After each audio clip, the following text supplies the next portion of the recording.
Show you how to pair or connect your Beats Fit Pro, the Kim Kardashian model, directly to your iPhone, right?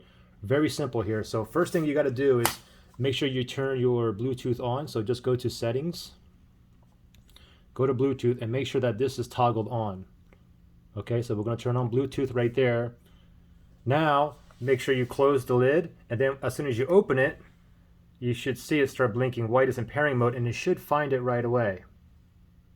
And something should pop up here. If it doesn't, we can just go ahead. Oh, it opens. Okay, if it didn't do that, I can just close it again and then go ahead and open it up. Okay, anyway, from here, we can go ahead and connect from here. I can simply just tap on that right there. And then once you connect, you should be able to see how much battery juice you have in the earbuds as well as the case itself. You can see I got 100% on both. And then I'll just go ahead and click on continue here.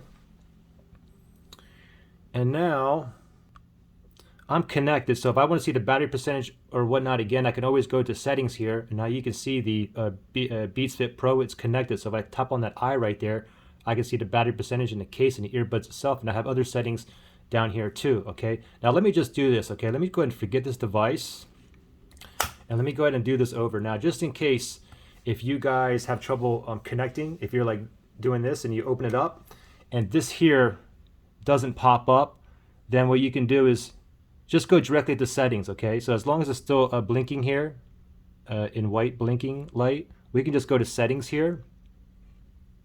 Oops. Let me go to settings here. And now you can simply go ahead and look for it. So there it is, Beats Fit Pro right there. And then voila, it's connected, okay? And again, if I tap on that eye, I can see the battery juice and some other settings down here.